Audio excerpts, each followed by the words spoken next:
Hello and welcome everyone to today's webinar, Are Your People Undermining Your Strategy Execution? This is one in a series of webinars where we connect for about 30 minutes to bring to life the challenges we see in the market and what to do about them. During today's session, Tim Altaffer and David Kallás will engage in a dialogue and provide insights on the effective path to impeccable execution and what happens if you don't get the right mix between tools and skills. They'll also share some examples of companies that get it right. We'll host a Q&A session at the end of the webinar. So if you have any questions that might pop up during the call, you can use the question function in your control panel, and we'll answer them at the end of the presentation. And with that, I'll hand it over to you, Tim and David. Thanks, Barbie. It's great to be here. Welcome, everyone. Welcome, David. So my name is Tim Altaffer. I'm consultant, been a consultant with Axialent for about 6 years now, 7 years, and I work with top executives and big, large companies in the U.S. and in Brazil. And my friend David here is also has been working with me on many projects. David. Hi, Tim. Hi, everybody. My name is David. I am a strategy consultant associated to Axialent for 5 years now, and it's a pleasure to be here with you. So we're here to talk about what I consider one of the biggest challenges that any CEO or any executive, for that matter, has in terms of what he is supposed to do, and that's basically executing the strategy. It's nice to have a great strategy, but a strategy without execution is kind of a waste of time, in my opinion. And I know that's something that I had lost a lot of sleep with in the past. So let's start off with a little poll. Let's test the system and see if this works. What we'd like to do is ask you, all of you out there that are listening here, to answer this question. What do you think is a success rate for strategy execution in large organizations? Barbie, if you can put up the poll, we have a couple of options, a few options, and if you could choose one of those and let us know what your opinion. How successful are organizations in executing this strategy? Go ahead, choose one. And we'll see what comes up. I don't think we'll be very surprised. All right. We have about 60% of the vote so far. Okay. So come on, guys, gals.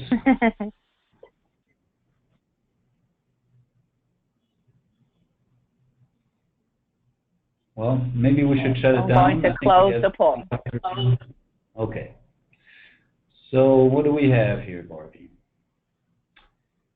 So a majority of you answered 35 to 45%, and then the other was 15 to 25. David, this seems very low. The success rate is very low. People are not optimistic here. And in effect, I think that matches research. So congratulations. This is very interesting that you do have that reality or that knowledge. So one of the latest researches that we have, pieces of studies that we have, is published in Harvard Business Review in 2015. Shows that 66 to 75% of large organizations struggle to implement their strategies. That is a large number, and I don't think this is a surprise that you guys came up with the same numbers. So is this consistent with your research as well, David? What do you find? Well, it is, but actually it's been improving. There are other researches showing even worse results.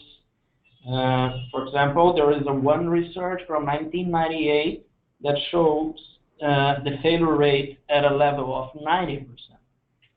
Wow. So I mean, what's going on? We're paid to execute strategy. How can we live with a 90% failure rate? Well, the first point is that most companies, they perform their strategic formulation and execution process in the same way we used to do in the 50s. You perform your strategic plan once a year. You take this plan and then you cascade, you communicate, and you prepare a budget. And you don't have, most companies don't have a critical and formalized process to monitor and adapt while the environment is changing. So it's like they plan and let it happen. And it's amazing how many, some of these senior executives, how much time they spend planning but not executing. Yeah, it is. You know, even there is another research saying that senior executives, they spend around 1 to 3 hours a month on the strategic thinking. Is that it? Yes, it is.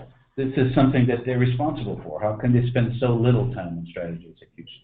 Yeah, because the point is that it's not true that all other points are not important, but you spend much time on crisis management, operational management, and a lot of other important things, and you don't leave time for strategic thinking. Okay, so we've identified one problem. What other problems could come up? Why are what are the barriers, if you will, to strategy execution? So we have another poll, and we'd like to invite you, and let's see if we can get a higher percentage rate here, participation rate. Let's beat 64%. So the question is here, in your experience, in your company, what are the barriers to successful strategic execution? And we have some options here. What do you think? Let's go. Let's see the answers. People are starting voting already. We're up at 47%. Come on, 53. I'm sure everybody has an opinion on this. Let's blame the president, or let's blame the market. Okay, 73% voted. 80%, great. So, Barbara, let's shut it down. I think we're at 80 is great. What is the result here? What do we get? Okay, interesting. 50% poor coordination and monitoring, 25% at poor or uncommitted leadership, 17% at strategy not understood, and 8% at bad strategy. What do you think, David? Is that consistent with your research? Well, let's see the research results and compare. I think it's interesting.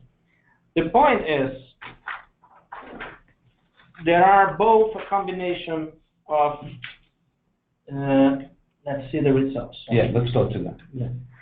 Well, this is a research performed by Professor Menkins and Skill on Harvard Business Review, where we can see that around 40% of senior executives from a sample of more than 200 companies, they responded that around 40% do not get or do not realize the performance they want. When we compare those numbers, we can see that strategic communication of strategy is important. We have here in our poll 17%, and the third item compared to the second item in the other research, the coordination and monitoring for us is bigger than their research, but all the items, I think, and the most results are consistent. So our audience knows their stuff. Oh yeah, for sure. But what's amazing here, David, is that most of these, in fact, all but one of these factors on this list is really the responsibility of leadership. Yeah, they are, and they are both related to soft and hard skills, and not just one side of the picture. So what do you mean by that? Well, by hard skills, I mean the process, methods, and tools to organize ideas and establish indicators, among other management tools we learn at business schools. Mm-hmm. So on the other side, by strategy, execution, soft skills, and let me call them skills, we're talking about the intra and interpersonal attitudes and behaviors that really engage or inspire or commit people to deliver on the promise. So let me go back to hard skills first. David, when you talk about execution tools, the first thing that comes to mind is balanced scorecard or management by objectives or another slew of management execution tools. Is that what we're talking about? Yeah. Although the balanced scorecard is just one tool and not all of them. For those who don't know, the balanced scorecard is a tool like a cockpit where you translate your strategy into a strategic map and you select strategic indicators and monitor the performance of those indicators in a monthly or bi-monthly basis. This is a very important tool, has a growing base of use, but it's not. There are several other tools we can use when you talk about the hard tools. So can you give us a quick overview of some of these tools and how they relate to each other? Yeah, sure, I will. We have this picture on the screens developed from Kaplan and Norton, the creators of the balanced scorecard, in their most recent book. I'm not going to go into details on this, but basically the idea is that the strategic management is a closed loop. You start by formulating your strategy, then you have to translate it into operational terms until you get to the operations, you go up to the day-to-day processes and initiatives. And on the right side of the picture, you have also to establish some routines for monitoring and learning. So you might have some kind of routine to monitor if you are executing your strategy. That's stage 4. And also you should have a different stage where you don't see if you are executing strategy, but you make questions about if the strategy is working and if you have to change it. And then if you have to change it, you go start again to the step 1. In the middle of the picture, you have some of the tools we can use to organize all those ideas.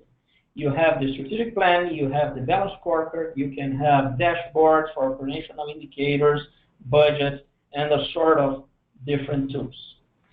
So, David, this sounds really great and wonderful, and there's a lot of interesting tools in the market. So, it makes me wonder, why is the failure rate so high when we have so many tools to help us execute our strategy?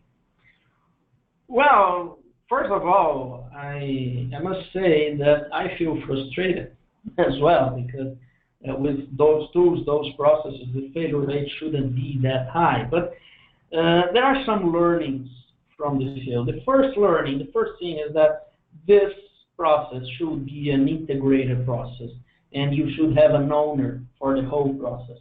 Is that it? It's that simple? Just integrate the process and have an owner, and then you have success? No, this is the first step. You must go have other points. But the main point also is that besides having this owner, you must have alignment across the organization, and even more than alignment, you need to have coordination. Alignment and coordination. What do you mean by that? Well, let's go then to the next slide, and then you can see the alignment is the flow. You just cascade your strategy. First, you start on the level 1 performing the strategic plan, and then you cascade into all other levels. What is the strategy on the first level became a goal on the second level, and go on, and this going forward. this is what we call alignment. Great. So I'm sorry. So you have alignment, and what happens? Yeah, this is another interesting research saying that alignment by itself is not really a problem. You see that people mostly rely on their direct boss and on their direct reports. You see a 84% agreement on this research. But when you go into coordination, that's not vertical way, but horizontal way, you see that the reliance of on colleagues and external partners is below this kind of the alignment one. So you must have alignment, and alignment doesn't seem to be a problem, but you need to have coordination.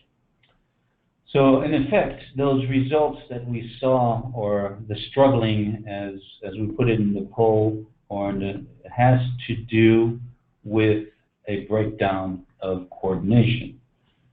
And the question is, how do we get this coordination? So let me step in here and say a little bit about my experience, David. As you know, as an executive, this was one of my largest frustrations, because we had the balanced scorecard and we had the meetings and we had everything, and it didn't seem to work that well. So one of my biggest learnings at that time is that it's not the systems that are important as much as it is the people that make those systems work. So as we go into this integral approach that we like at Axialent, you start understanding what's happening. So if we look at the product, let's say the product is a successful execution. But to get to that product, you need a process. The process is how I relate, how I work in a team, how I work together, how I communicate, how I coordinate. But to do that, you have to go one level further and talk about the intrapersonal skills, which have to do with unconditional responsibility, integrity, and emotional mastery. But not only that, we also like to look at an integral approach. It's not only the it that we're looking at, it's not only delivering the execution, which usually is a focus in many companies, at least it was when I started out in the executive career, executive ladder. To get to the it on an integral basis, you also have to look at the relationships within the company, how the different areas, how the different business units, how the matrix is working. And to be able to make that sustainable, I, as an individual, need to be motivated, need to be engaged, and need to feel that I'm contributing to this system. What do you think, David? Okay. Well, I have a question here. Those things, you're saying that they are not independent. Is it true? Yes, they're very dependent on each other, and you can at one time focus on one or another one of these dimensions, but over time, if you don't have them well balanced, you don't have a sustainable operation. That's great. So balance is the balance is it. So let's dive a little bit deeper then on some of what I mean by conscious behaviors and attitudes. At the do level, you have, I mentioned communications, negotiations, and coordination, but what we look at when we're trying to coordinate the efforts in a company is the ability to communicate and understand, to respect each person's point of view. When we look at negotiation, we look at common concerns, we look at a larger picture, a purpose, if you will. When we look at coordination, we look at commitments, the quality of that commitment, the integrity in delivering that, and also how much we're going to take care of our creditor. And when we look at conscious behaviors at the do level, then we have here, conscious attitudes at the B level. We have humility, the ability to learn, the ability to listen. We have responsibility, what we need to focus on, how accountable we are with that. Essential integrity is the way we put ourselves into it and make it happen. And finally, mastery, how we hold ourselves together in light of pressure. The important thing here is to put these all together and to make them work in an environment where you have some very good tools to execute. So maybe we can show that, David, in this simple model here that tries to graph or plot the tools with the skills. The tools on the vertical and the skills on the horizontal. So if we start here in the lower left-hand column, we have a situation that is very rare, extremely rare, I would say, because if a company is down here with low execution tools and low execution skills, it's really a road to nowhere, and it's not very sustainable. There is no execution, and you really depend more on luck than anything else. Well, it sounds very interesting. You know, when you go to the left upper side, that's the mechanical one, the mechanical process. When you have the tools, but you don't have the skills, I have lots of cases of that on my clients. I remember some of them. It's one client, service company, that we have implemented the balance scorecard. We have implemented the strategic plan. We had implemented a process of review meetings,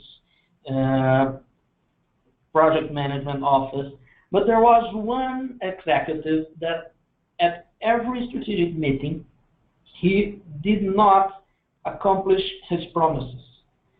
So he was getting consistently negative feedback from the CEO, meeting after meeting, all times. It seems that he didn't care about this process. But then once I had the opportunity to talk to him, and he confessed me that he simply didn't know how to coordinate his team and deliver his promises. And then the behavior he used it to do is to make more promises. Mm. And that was it was very difficult for me how to change this, because the tools were already there, but there was no skills. Interesting. So if you allow me, David, we just had a meeting this morning with a large multinational. It's a holding company, and their biggest frustration is that they have the tools, they know how to prioritize their projects, but they don't know how to say no. So their list of potential projects from one year to the next keeps growing and growing, and it just becomes a sort of a factory of projects. They don't have any resolution or any solution. Yeah, and the other thing interesting from this client we heard is that they complete the projects, but they do not check if the project that's accomplished have any impact on the performance, the desired performance. I should have the link on that. So they're afraid of having some, let's call them, difficult conversations about it. Oh yeah, for sure they are. So in the lower right-hand corner, we have what we call unleveraged energy. Here, you do have the skills, but you don't have the tools. And maybe it's counterintuitive, but it does happen. And I have a client, another multinational, who has all the right energy and who has all the right, they do have an open forum, they do know how to talk, they get along very well, but they don't have the tools to make it happen. So at the end of the day, they lose a lot of time. They're highly ineffective in the way they deliver their commitments and their results. Yeah. I have another example from another client, a telecom company, very big here in Brazil, that once we they have 10 regional units, and we tried to make an inventory of the projects for the first time. They didn't have any process for that. And then, at the time, we asked each of the regional units to send us the ideas for the projects for the following year. And then we got more than 300 initiatives. There was no coordination between them. By just getting all along and identifying repeated projects, we were able to reduce $6 million just on repeated projects. And just by bringing in a simple system to organize that. Yeah, we just look at it and integrate it, and we created some tools to identify the repeated things. So that was also a case with people very high skilled, but no tools at all. So, which brings us, David, to the last quadrant up here on the right, which is where I think we'd like to go and invite everybody to go as well. It's really the path to impeccable execution. It is the right balance between tools and skills and being able to use them right. Unfortunately, in my experience, it's still not there. I think we see a trend of this improving as more companies become aware of the need to work skills as well as tools.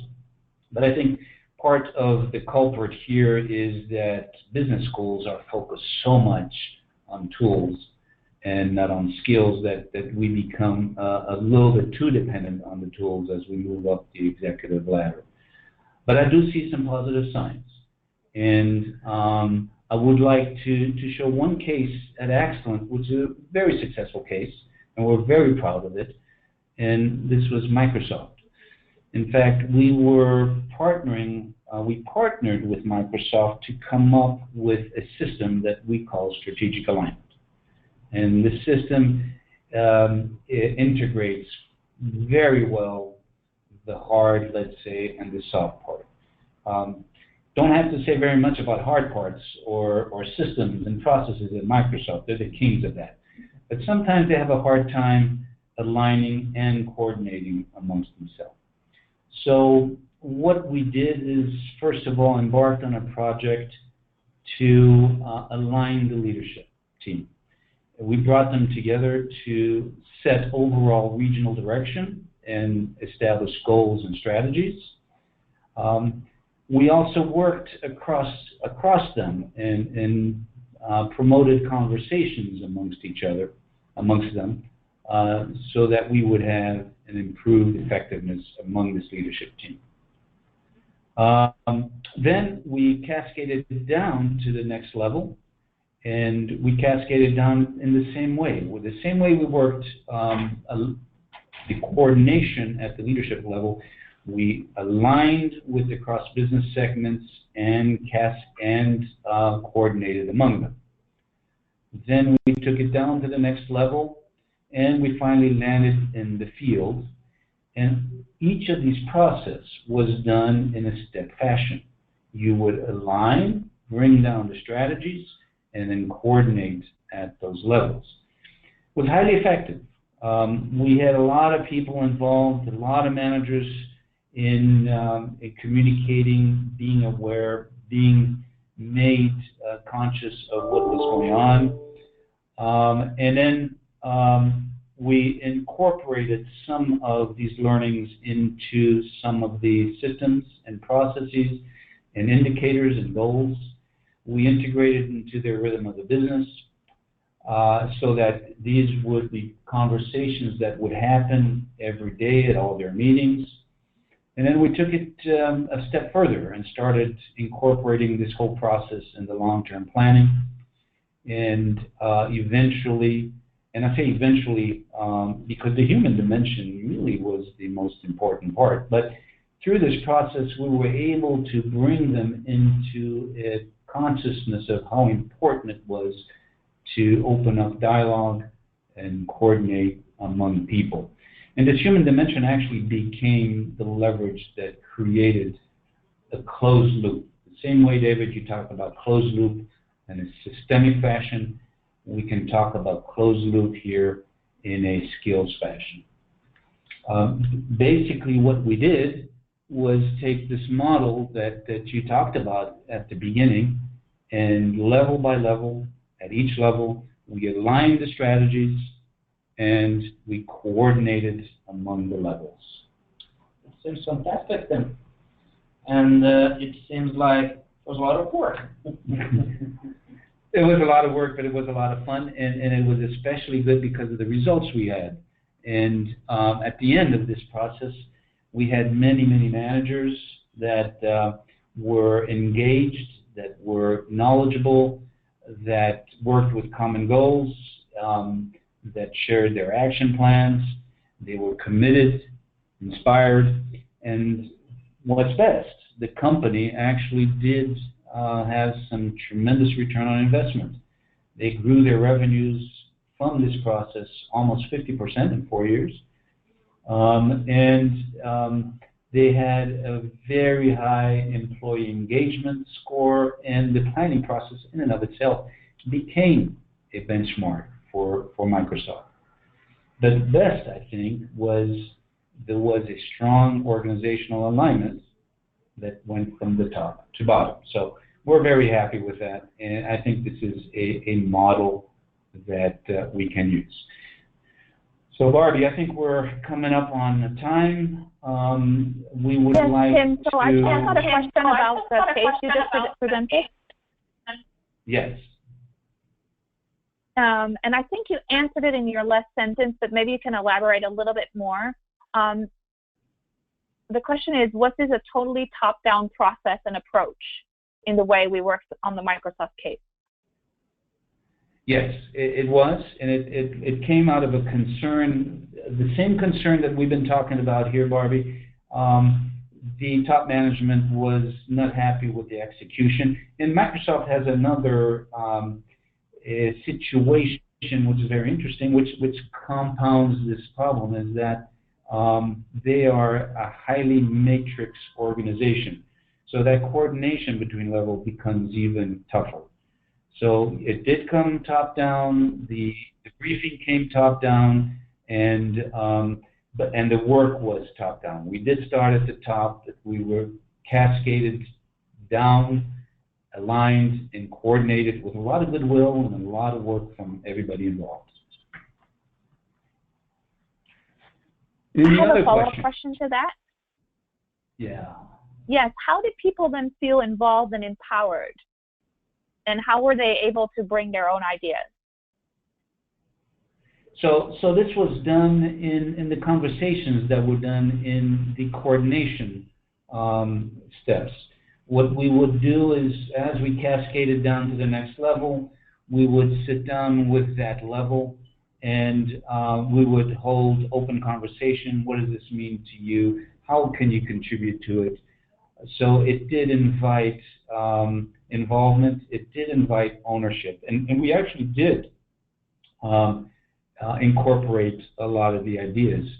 If I may go back to a couple of slides, I think to answer your question, Barbie, in this triangle here, if you look at the green and the blue areas are actual contributions that are relevant to each level that might not be part of the corporate alignment, if you will, but these areas of contribution came through these efforts that we were doing at each level.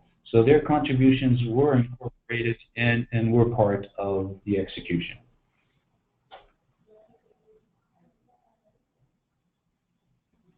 Thank you, Sim. I have another question. I'm seeing our strategy execution derailing because we do not include all the steps that you mentioned. How do I start a conversation about this in my organization? That conversation has to come really at the top, and based on my experience, sooner or later the CEO is going to get the message. It's not happening, and so his initial reaction will be probably to look at improving the system, and he can go so far with that. But at one point he's going to have to say, you know, what's really happening? And that's where maybe somebody from human resources or some of the other areas can have that conversation with them. What are our people doing? How engaged are they, and how effective are we at executing? Yeah, and there is a research from John Cotter saying about what are the motives that unfreeze an organization, the motivation. And then he found three main reasons for starting a change process. The first one, that's the most obvious one, it's a crisis. When you have a big crisis, it's you can just do things like you did before, and then there is this need for change. The second motive is when the future is different from the past, and you anticipate that in the strategic planning process. When you have some great change on technology or on the competition and on the market, the regulation and other things, and then you just can't do things like the same way. And the third reason is when you have a great leader, and from the results are good, but they're not great, and then you need to have some changes. So those are the main points that start a change process from this research. So just to confirm that, then I don't think you really need a quote-unquote great leader to make it work. You need a conscious leader. You need, and what is a conscious leader? Somebody who's aware that things are not working, aware of his environment, aware of the situation, and has the humility to listen to his people. And if you do have a conscious leader, then these conversations are easier. So does that make sense, Barbie? It does to me. I'm just reading the questions. Remember, this is the audience asking the questions. Yeah. Well, so but maybe we should ask the HR you have a problem with this. I'm sorry? No, I have another question. This Okay. is from somebody in an HR role. How can I get more involved from my role in the execution? Is there a specific task in my area or role that helps me maximize results? So that's a great question. And I get this question all the time in different ways. So I have a belief that HR is a critical area of the company and can be a huge contributor to the successful execution of any strategy. And I'd like to see HR take a more active role in that execution. So my experience is many times HR has important roles in this, but they're more like sideline roles. How can we help an area execute? How can we do this? How can we prepare our people, and so forth? I think HR has a critical role in not only helping to prepare the people, but in driving the strategy. What strategy makes sense for the people that we have? What are the choices that we can make given our resources, and so forth? David's anxious to jump in here. Yeah, because I think there is another contribution from the hard side. The hard. Sometimes what we see is that HR cannot communicate his strategic contribution. And here, the balanced scorecard could help. We have seen some initiatives from HR areas or departments or units.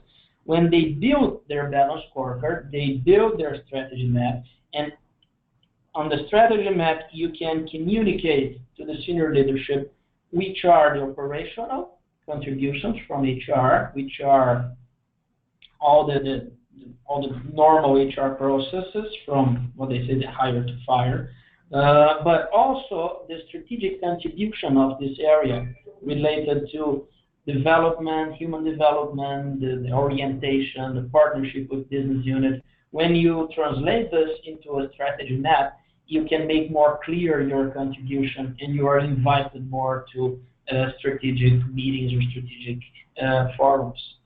So the tools actually put HR into the middle of the game. It helps to communicate. Sure. At least, and to measure as well. Just one last comment about that also. If we go back to the case that I just talked about, Microsoft, HR was involved the whole way, and they actually had a very important strategic place at the table. They were involved in all the communications, they were involved in all the decisions, they were involved in all the cascading. So HR has a critical role in execution of the strategy.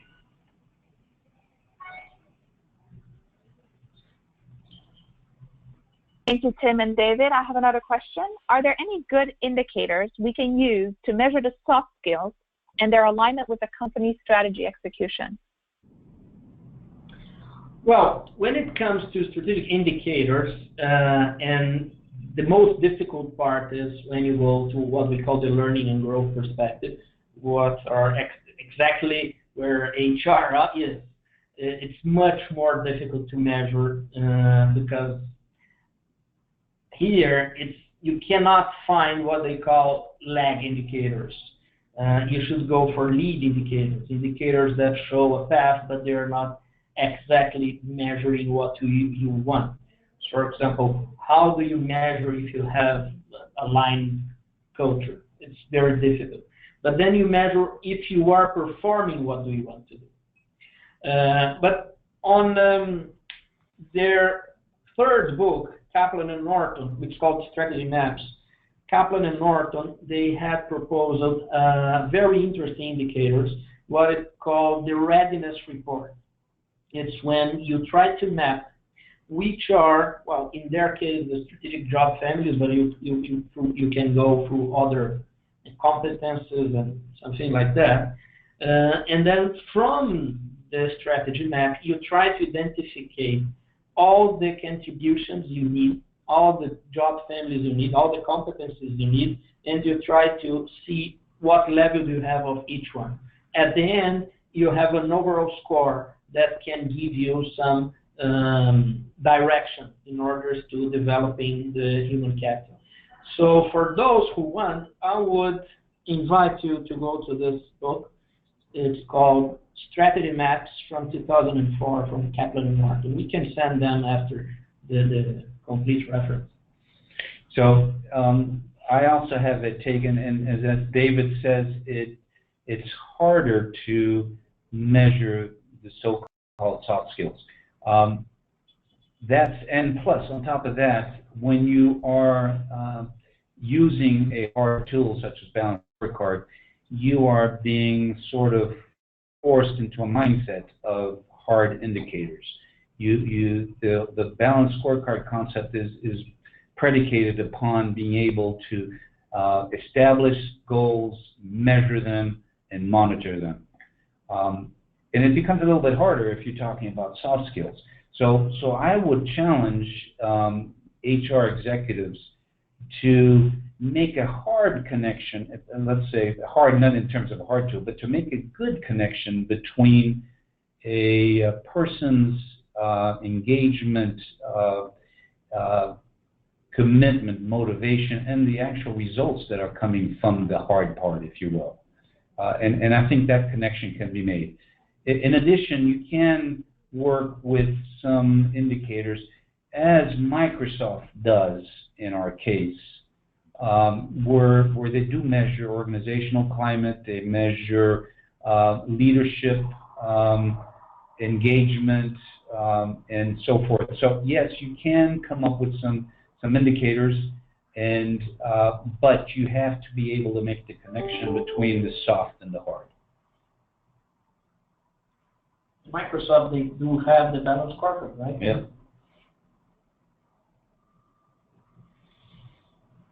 I have a follow-up question to that, Tim and David.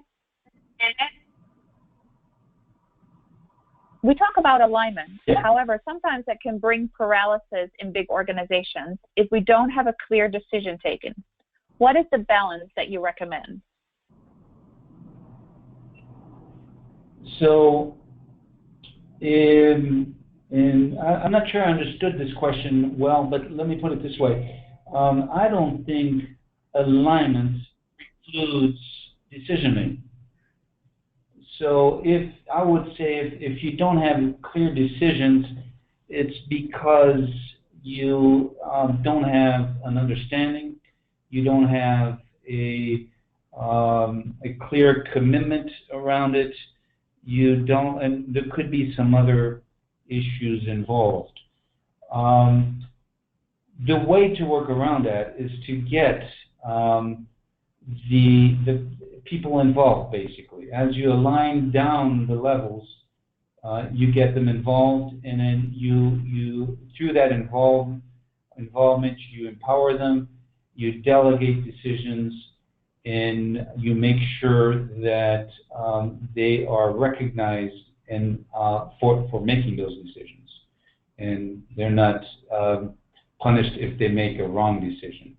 So I'm not sure I answered the question, but in my mind, there are two different issues that we can cascade down at the same time. David, do you have any opinion on that? Well, one interpretation is when Christine says, when you don't have clear decision, maybe it's when you don't have a clear strategy.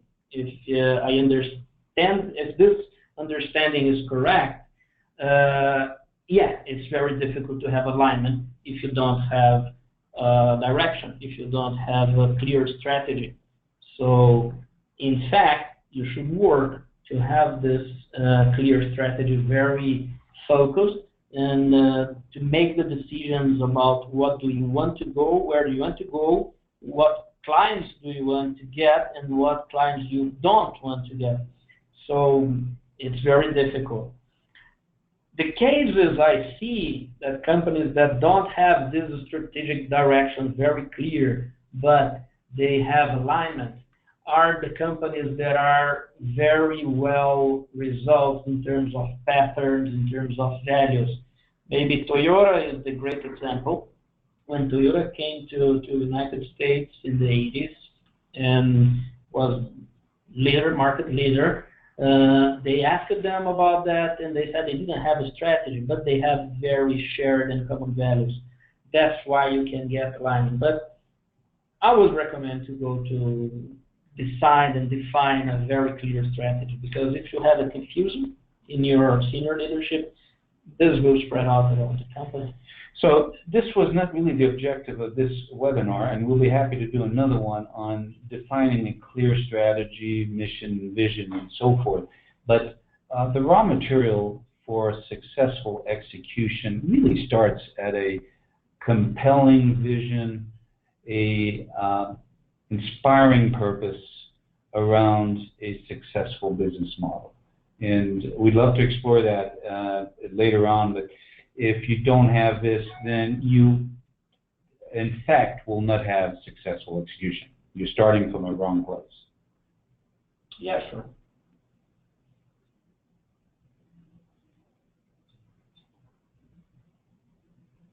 Thank you, Sim. Thank you, David. This was the last question, so I propose that we close the webinar here. Is there any last words that the two of you have? No, this was great, and I enjoyed the format, David. It was sort of like a conversation between two friends, and I like that. So thank you, and thank you everyone who had the patience of listening to our stories, and I certainly hope it added value to everybody. I think as well. Great, thank you both.